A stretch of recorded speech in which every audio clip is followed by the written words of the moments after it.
नमस्कार साथियों, आप सभी का मैं स्वागत करता हूँ। आज सुबह मैं लगभग 1 महीने पुराने कमेंट्स देख रहा था यूट्यूब चैनल पर, तो एक कमेंट्स मुझे बहुत मज़ेदार दिखाई देता है। एक हमारे शिक्षार्थी हैं जिन्होंने कमेंट्स कर रखा था कि सर एक्सियोम और एक्सियोमैटिक के बारे में आप बता दीजिए। याद रखना, ये जो एक्सियोम होता है इसे हम शुभम सिद्ध बोलते हैं और एक्सियोमैटिक होता है इसे हम शुवत सिद्ध बोलते हैं। देखो, हम सिद्धांतों का निर्माण करने के लिए या सिद्धांतों को व्यवस्थित करने के लिए इन दोनों का प्रयोग करते हैं। साथियों, अगर मैं सबसे पहले एक्सियोम की चर्चा करूं तो आपने देखा होगा बहुत सारे कथन या बहुत सारे नियम ऐसे होते हैं जिनको हम सत्य मान लेते हैं।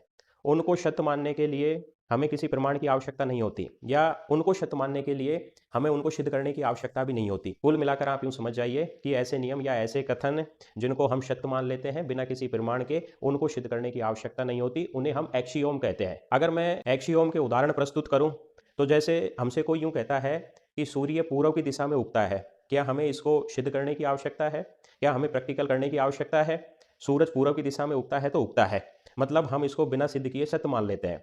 जैसे कोई यूं कहता है कि समाज है ना, वो स्थिर नहीं होता, जबकि हमने प्रैक्टिकल नहीं किया कि समाज स्थिर होता है या नहीं होता, लेकिन हम सत्य मान लेते हैं।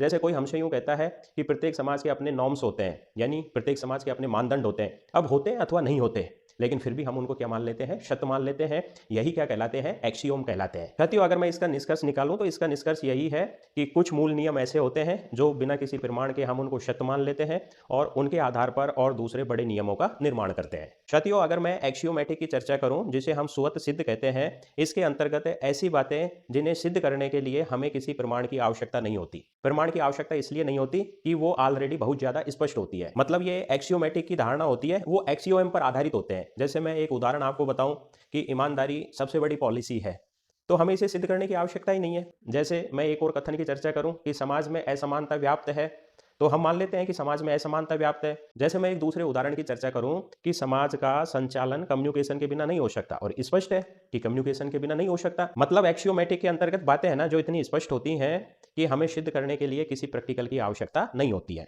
मतलब मैं इन दोनों को समराइज करूं ना, तो इनका सारांश यही निकलता है कि एक्सियोम होता है ना, उनको सत्य मानने के लिए हमें किसी प्रमाण की आवश्यकता नहीं है। उनको सत्य मानने के लिए हमें उनको सिद्ध करने की आवश्यकता नहीं है। बिना प्रमाण के या बिना सिद्ध किए बिना ही हम उनको सत्य मान लेते हैं। जबकि ये जो एक्सियोमेटिक होते हैं ना, ये इतने स्पष्ट होते हैं कि हम उन पर डाउट कर ही नहीं सकते। ठीक है ना? और ये जो दोनों धारणाएं हैं, एक्सियोम और एक्सियोमेटिक, ये सिद्धांत निर्माण में ही काम आते हैं और प्रत्येक विषय के अपने अपने सिद्धांत होते हैं। उम्मीद करता हूं कि ये शॉर्ट वीडियो आपको पसंद आया होगा। पसंद आया है लाइक करें, शेयर करें, कमेंट्स करें। Thank you.